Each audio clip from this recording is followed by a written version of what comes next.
Piaget sort of assumed that the baby builds himself from the bottom up, right? But one of the things you have to understand is that the baby is always picking up how to behave and see in a very, very, very social context. Even when it's so young that Piaget would regard it as primarily egocentric. Because what the hell does a baby know about you? You know, but the mother is teaching the child how to act right from the time it's a little tiny thing. Like, if it's going to breastfeed, it has to do it in a relatively civilized manner. Because if it bites his mother, or her mother, which a baby can do, they can really chomp you a good one if their minds are made up to do that. It's like unpleasant consequences are going to ensue. At minimum, the mother is going to startle and, you know, stop feeding the baby, and, you know, maybe she'll put the baby down, or God only knows. One time when my son was very young, I guess he was about 13 months, he had just learned to walk. And he walked up to my wife, who was wearing shorts, and he bit her right here. And a good chomp, he was just teething, eh? And she reflexed, her leg shot out as a reflex, and he must have flown 6 feet. It's like, that's how you socialize children against sudden bites, you know. So it's even the smallest alterations of their behavior take place within an intensely social context. So even at this level, the society is helping guide and restrict the development of the child's motor activities. Now, children tend to develop, as I said, they develop gross body movements first. So they kind of learn to fling their arms. So maybe you put a mobile in the crib for your baby to look at. By the way, most mobiles, you'll notice, maybe they're fish. So you're a parent, you're standing here, and this is the side of the fish. And this is the bottom of the fish. And that's what the baby is looking at. It's like the baby is looking at lines, because the fish are there for the adults. It's like, that's a stupid mobile.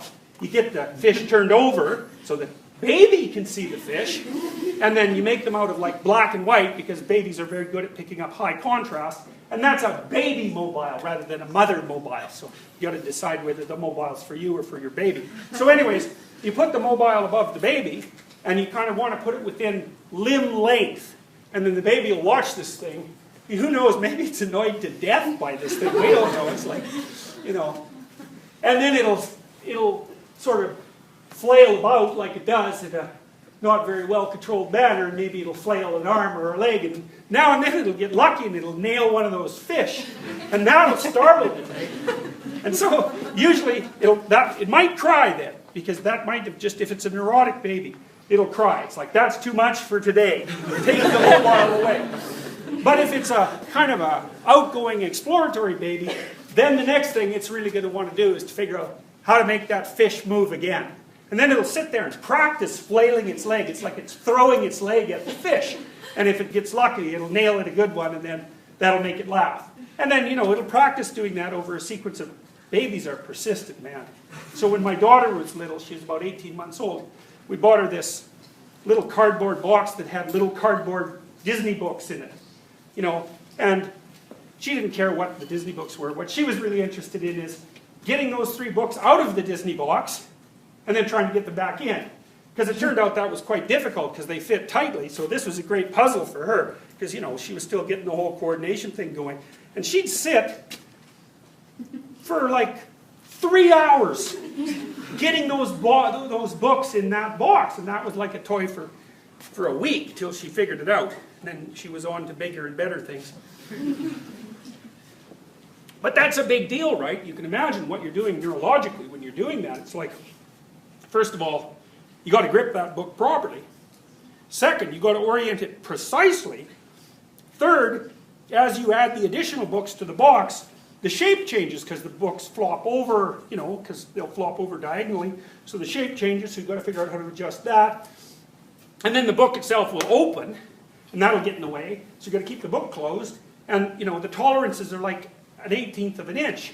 So you want to master that. And, like, some people don't. I had a client once who had a very low fluid intelligence, probably 75, 80. You wouldn't have known it by looking at him. But he couldn't find employment. Surprise, surprise. There's no jobs in our society for people who are at that end of the cognitive distribution. I got him a volunteer job at one point, and his job was to put paper in envelopes.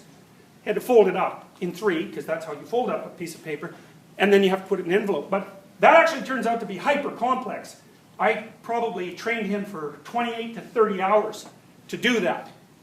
And because when you do it next time, or you could do it now, you just think about what you're doing. It's, first of all, merely by observing the piece of paper, you have to figure out how to make the first fold. And it better be damn close to 1/3. Because if it isn't, when you make the second fold, you're going to compound your error, and then you're going to find, to your chagrin, that the piece of paper does not fit in the envelope, because the envelope is exactly the same size as the piece of paper. So if you're out by your estimate, say 1/4 inch, in your first fold, you're out by 1/2 inch in your second fold, it's like it's not going in there. Or if you don't fold it completely at 90 degrees, you know, so the edges line up, say you're out by 1/16 inch. And then you do that again, so now you're out by 1/8. It won't fit in sideways. So then you have to mangle the envelope to get the paper in there.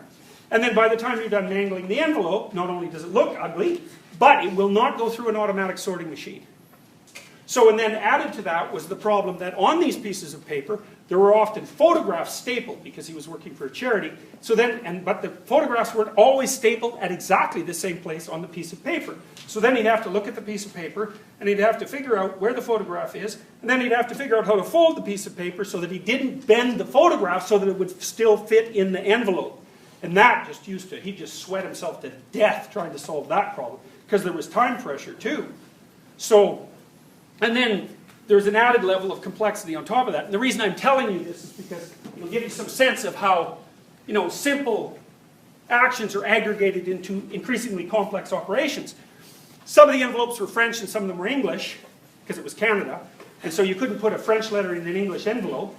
The French ones had to go in a separate pile. And then there was a huge stack, say, of English letters, and a huge stack of English envelopes, all of which hypothetically had been stacked so that each one corresponded to the other. But now and then, one of them would be out of alignment. So then you had to figure out whether it was the letters that were out of the alignment or the envelopes. Well, that's a high complexity working memory problem, and that just brings him to a standstill.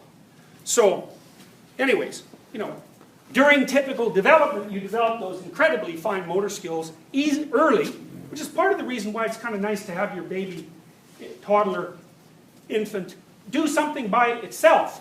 You know, like sit there with a box till it gets a little bored, and then it'll start to figure out what to do with the box. And that's part of play, and that's part of the development of its embodied conceptual structure.